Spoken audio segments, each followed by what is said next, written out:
cement election breaking বৰ্তমান সময়ত লৈ আহিছো ৰাজনৈতিক প্ৰেক্ষাপট সামগ্ৰিক খবৰ সমগ্ৰ ৰাজ্যতে এতিয়া নিৰ্বাচন কেন্দ্ৰিক প্ৰস্তুতি এফালে কাইলৈৰ পৰা ৰাজ্য তিনিটা পৰ্যায়ত অনুষ্ঠিত হ'ব নিৰ্বাচন প্ৰথম পৰ্যায়ৰ নিৰ্বাচন কাইলৈৰ দিনটোত অনুষ্ঠিত হ'ব আৰু এই নিৰ্বাচনৰ প্ৰাক মুহূৰ্ততে এতিয়া দেখিবলৈ পোৱা গৈছে ভেটি কহিছে এআইইউডিএফৰ পৰা এতিয়া দলে বলে যোগ দিছে ভাৰতীয় জনতা পাৰ্টিত খালী চকীৰ সন্মুখত এতিয়া ভাষণ দিব লগা হৈছে এআইইউডিএফৰ নেতা কৰ্মীয়ে নিৰ্বাচনৰ প্ৰাক্ষণতে ভেটি কহিছে এআইইউডিএফৰ কাইলৈৰ পৰা ৰাজ্যত যেহেতু প্ৰথম পৰ্যায়ৰ নিৰ্বাচন কাইলৈৰ দিনটোত আৰম্ভ হ'ব খালী চকীৰ সন্মুখতে এতিয়া নিৰ্বাচনী প্ৰচাৰ চলাবলগীয়া হৈছে এআইইউডিএফে নিৰ্বাচনৰ প্ৰাক্ষণত হুৰাহুৰে কহিছে দলটোৰ ভেটি এআইইউডিএফৰ ভেটি কহিছে এতিয়া এফালৰ পৰা মৈৰাবাৰীতে চাবনে আপুনি লাহৰীঘাটতে চাবনে বা অন্যান্য প্ৰান্ততে চাব ধুবুৰীটো দেখিবলৈ পোৱা গৈছে ভেটি কহিছে মৈৰাবাৰীত এআইইউডিএফৰ নেতা কৰ্মীয়ে এতিয়া যোগ দিছে ভাৰতীয় জনতা পাৰ্টিত এআইইউডিএফৰ প্ৰতি মোহভংগ হৈছে মুছলমান লোকসকলৰ যিসকল মুছলমান লোক আচলতে এটা সময়ত আজমলৰ আছিলে সেই সকল লোকে এতিয়া এআইইউডিএফ এৰি ভাৰতীয় জনতা পাৰ্টিলৈ আহিছে মৈৰাবাৰীৰ সগুনবাহী গাঁৱতো 2 শতাধিক মুছলমানে যোগ দিছে ভাৰতীয় জনতা পাৰ্টিত আৰু নিৰ্বাচনৰ প্ৰাক মুহূৰ্ততে এতিয়া ঘনে ঘনে সলনি হোৱা দেখিবলৈ পোৱা গৈছে ৰাজনৈতিক প্ৰেক্ষাপট মাত্ৰ আৰু কেইটামান দিন বাকী আছে এই দৃশ্য মন কৰক এয়া আছে খালী চকী এটা সময় আছিল প্ৰতিগৰাকী ৰাজনৈতিক নেতাৰ দৰে এআইইউডিএফৰ নেতাৰ বাবেও জনতাই বাদ চাইছিল অৰ্থাৎ নেতাৰ বাবে জনতাই বাদ চোৱাৰ এতিয়া কিন্তু সময় নাই এতিয়া মাত্ৰ নেতাইহে জনতালৈ বাদ চাবলগীয়া পৰিস্থিতিৰ সৃষ্টি হয় আৰু এই সভাত দেখিবলৈ পোৱা গৈছে এই সভাখনত শাৰীকৈ সজাই থোৱা আছে খালী চকী কিন্তু খালী চকীত কোনো নাই খালী চকীত মানুহ বহিবলৈ মানুহ নাই কিয়নো এআইইউডিএফৰ যে সভা পাতিছে সেই স্থানৰ মানুহে নাজানে মাত্ৰ এখন হেলিকপ্টাৰ দেখিছিল হেলিকপ্টাৰখন আহিছে আৰু হেলিকপ্টাৰত কিন্তু কোন আহিছে কিয় আহিছে সেয়াও তেওঁলোকে নাজানে মাত্ৰ যি এই জনসভা আছিলে বদৰুদ্দিন আজমলৰ এই যি জনসভা আছিলে এই জনসভা শূন্য শাৰীকৈ চকী এনেধৰণে শাৰীকৈ পাতি থোৱা আছে জনতা আহিব নেতাই ভাষণ দিব শুনিব কিন্তু সেয়া নাই এতিয়া নেতাই হেলিকপ্টাৰত নমাৰ পিছত 1 ঘণ্টাৰো অধিক সময় জনতালৈ বাদ চাবলগীয়া হ'ল আৰু অৱশেষত খালী চকীৰ সন্মুখতে মাত্ৰ কেইজনমান গণি তেওঁলোকৰ যি দলীয় সমৰ্থক আছিল সেই স্থানত যি দলীয় সমৰ্থক আছিল সেই দলীয় সমৰ্থকৰ সন্মুখতে ভাষণ দি অৱশেষত উভতি যাব লগা হ'ল বদৰুদ্দিন আজমলৰ দৰে এআইইউডিএফ প্ৰধানগৰাকীও সমগ্ৰ ৰাজ্যত এতিয়া নিৰ্বাচন কেন্দ্ৰিক যি প্ৰস্তুতি দেখিবলৈ পোৱা গৈছে সেই প্ৰস্তুতিৰ সময়তো কিন্তু ধাৰাবাহিকভাৱে এই অব্যাহত আছে বিশাল যোগদান কাৰ্যসূচী আৰু এই যোগদান কাৰ্যসূচীত দেখিবলৈ পোৱা গৈছে কংগ্ৰেছ এআইইউডিএফ বা অন্যান্য যিসমূহ নিৰ্দলীয় বা বিৰোধী দল আছে ৰাজ্যত সকলো বিৰোধী দলৰ পৰা নিৰ্দলীয় দলসমূহৰ পৰা ভাৰতীয় জনতা পাৰ্টিতে যোগদান কৰা দেখিবলৈ পোৱা গৈছে ভাৰতীয় জনতা পাৰ্টিৰ ৰাজ্যিক কাৰ্যালয়ৰ পৰা আৰম্ভ কৰি ৰাজ্যৰ প্ৰতিটো প্ৰান্তৰ শাখাসমূহতো দেখিবলৈ পোৱা গৈছে ভাৰতীয় জনতা পাৰ্টিত শতাধিক লোকে যোগদান কৰিছে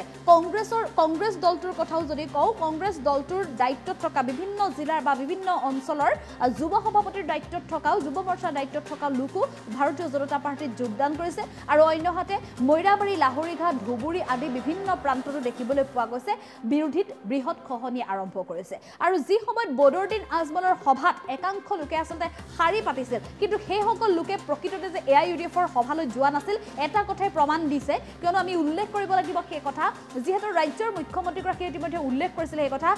কোনো অনুষ্ঠানত বা কোনো কাৰণত জৰা ফুকা নচলিব এতিয়া জৰা ফুকাৰ ৰাজনীতি কৰাৰ দিনো উকলিল আৰু মানুহে যাতে কোনো কাৰণত অন্ধবিশ্বাসৰ বলি নহয় তাৰ বাবে জৰা ফুকা নিষিদ্ধ কৰি দিয়া হৈছিল সমগ্ৰ অসমতে যেতিয়া এই জৰা ফুকা নিষিদ্ধ কৰি দিলে বদৰুদ্দিন আজমলেও সভা পাতি এতিয়া পানীৰ বটল আগত লৈ জৰা ফুকাৰ কৰাৰ দিন উকলি গ'ল গতিকে এই যি জৰা ফুকাৰ দিন উকলি যোৱা হ'ল তেতিয়াৰে পৰা আৰু বদৰুদ্দিন আজমলৰ সভাটো মানুহ নাইকিয়া হ'ল আচলতে সেই যে পূৰ্বৰ সভাসমূহত এআইইউডিএফৰ সভাত মানুহ দেখিবলৈ পোৱা গৈছিল সেয়া কিন্তু বদৰুদ্দিন আজমলৰ নিৰ্বাচনী প্ৰচাৰত উপস্থিত নাছিল সেইসকল লোকে মাত্ৰ পানী জাৰিবলৈ গৈছিল কাৰোবাৰ যদি গাৰ্হস্থ্য কণ্ডলৰ সমস্যা লৈ গৈছিল কাৰোবাৰ ৰোগ ব্যাধিৰ সমস্যা লৈ গৈছিল কাৰোবাৰ অন্যান্য গ্ৰহ দুখৰ সমস্যা লৈ গৈছিল এনেধৰণে আচলতে সমস্যা দূৰ কৰিবলৈ অন্ধবিশ্বাসৰ বলি একাংশ লোকেহে বদৰুদ্দিন আজমলৰ ওচৰত শাৰী পাতিছিল সেই সভা আচলতে কেমেৰাত বা ভিডিঅ'ত দৃশ্য আবদ্ধ কৰি সামাজিক মাধ্যমত বা সংবাদ মাধ্যমত প্ৰচাৰ কৰিবলৈ চেষ্টা কৰিছিল এআইইউডিএফৰ লোকে যে এয়া নিৰ্বাচনী প্ৰচাৰ আৰু এয়া বদৰুদ্দিন আজমলৰ সমৰ্থক কিন্তু সেই দৃশ্য এতিয়া যে নাইকিয়া হৈ গ'ল সেই কথা এই চকীসমূহে আৰু জৰা ফুকা নিষিদ্ধ কৰাৰ পিছতে মানুহৰ যি মনত যি অন্ধবিশ্বাস আছিল সেই অন্ধবিশ্বাসো দূৰ হ'ল আৰু একেধৰণে এনেধৰণে শাৰীও চকীও শাৰী শাৰীকৈ খালী চকীও দেখিবলৈ পোৱা গ'ল আৰু এই ঘটনাৰ পিছত এতিয়া ৰাজনৈতিক প্ৰেক্ষাপট যে সলনি হৈ গৈছে বা কোনো বিৰোধী দলৰ AIUDFকে ধৰি অন্যান্য ৰাজ্যৰ বিৰোধী দলসমূহৰ যে স্থিতি শূন্য হৈ পৰিছে সেই কথা প্ৰায় প্ৰমাণ দাঙি ধৰিছে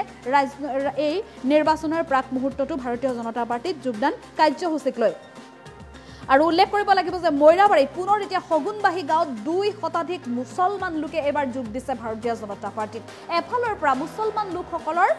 সকল কেৱল ভাৰতীয় জনতা পাৰ্টিত যোগদান কৰিছে মুছলমান লোকসকলে পুনে পুনে ভাৰতীয় জনতা পাৰ্টিক সমৰ্থন কৰিছে প্ৰত্যেকগৰাকী মুছলমান লোককে যদি আপুনি সোধে ভাৰতীয় জনতা পাৰ্টিৰ প্ৰতি তেওঁলোক কিয় আকৃষ্ট হৈছে কিয় ভাৰতীয় জনতা পাৰ্টিলৈ তেওঁ আহিছে বিৰোধী দল ত্যাগ কৰি সেই কথা যদি সোধে প্ৰত্যেকে উল্লেখ কৰিব মুছলমান সকলৰ বাবে ভাৰতীয় জনতা পাৰ্টিৰ চৰকাৰখনে যি গুৰুত্বপূৰ্ণ পদক্ষেপ গ্ৰহণ কৰিছে সেই পদক্ষেপৰ বাবে তেওঁলোকে ভাৰতীয় জনতা পাৰ্টিলৈ আহিছে বুলি মন্তব্য কৰে আৰু বিশেষকৈ মহিলাসকলৰ বা বাল্য বিবাহ সন্দৰ্ভত বহু বিবাহ সন্দৰ্ভত ভাৰতীয় জনতা পাৰ্টিৰ চৰকাৰখনে তেওঁলোকৰ সমাজৰ পৰা কিছুমান ব্যাধি নাইকিয়া কৰিছে যি ব্যাধিৰ কাৰণে এতিয়া অধিক উন্নয়নমুখী হ'ব পাৰিছে মুছলমান সমাজ যাৰ বাবে ভাৰতীয় জনতা পাৰ্টিৰ প্ৰতি তেওঁলোকে আকৃষ্ট হৈছে বুলি বহু লোকে মন্তব্য কৰিছে আজিৰ এই বিশাল যোগদান কাৰ্যসূচীটো কেইবাগৰাকীও লোকে ভাৰতীয় জনতা পাৰ্টিৰ প্ৰতি তেওঁলোকে আকৃষ্ট হোৱাৰ কাৰণ উল্লেখ কৰিছে এফালে যদি শূন্য খালী আসন এফালে ভাৰতীয় জনতা পাৰ্টিত বিশাল যোগদান কাৰ্যসূচী এই কাৰ্যসূচী এতিয়া বৰ্তমানৰ ৰাজনৈতিক প্ৰেক্ষাপটত কি বুজাইছে সেয়া দৰ্শকে ক'ব কিন্তু আমি এই মুহূৰ্তত ভাষ্য আগবঢ়াম কিদৰে মন্তব্য কৰিছে ভাৰতীয় জনতা পাৰ্টিত নতুনকৈ যোগদান কৰা এইসকল লোকে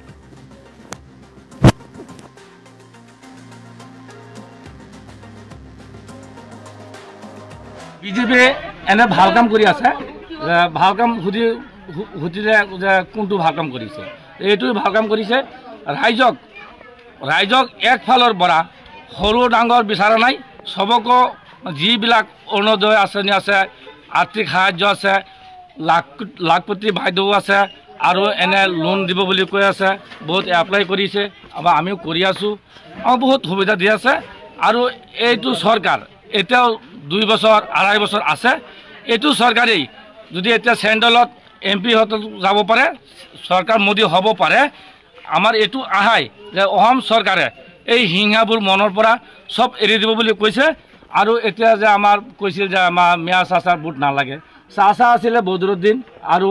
মামা আছিলোঁ আমি ভোটাৰসকল মামা আছিলোঁ আৰু তেখেত চাচা আছিলে সেইকাৰণে হিমন্ত বিশ্ব শৰ্মা কৈছে যে বদৰুদ্দিনক কৈছে চাচা আৰু মামাই ভাগিন চাচাক ভাগাইছে ভোটাৰটো ভাগা নাই এইটো কথা কোৱা নাই যে আমাৰ ভোটাৰ নালাগে ভোটাৰ লাগিম বুলি কৈছেতো ভোটাৰ আমাৰ লাগিব ভোটাৰসকলে আমাক ভোট দিয়ে যেন যিখিনি আমি শাসনত আছোঁ আমি অৰুণোদয় হওক যিটোই হওক সকলোকেই একেই চোকে আমি চাই যাম হিমন্ত বিশ্ব শৰ্মা জিন্দাবাদ জিন্দাবাদ জিন্দাবাদ হিমন্ত বিশ্ব শৰ্মা জিন্দাবাদ জিন্দাবাদ জিন্দাবাদ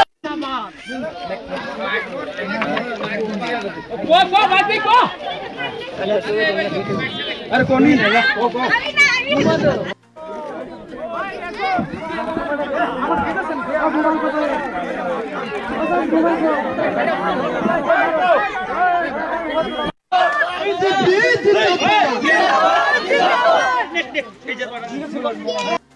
हिमंत विश्व शर्मा जिंदाबाद जिंदाबाद जिंदाबाद हिमंत विश्व शर्मा जिंदाबाद जिंदाबाद जिंदाबाद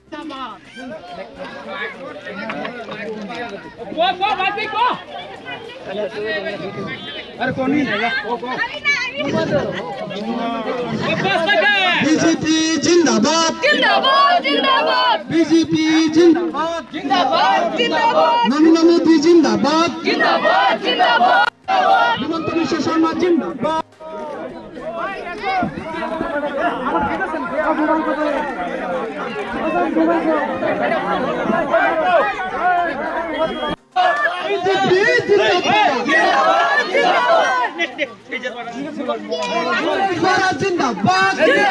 जिंदाबाद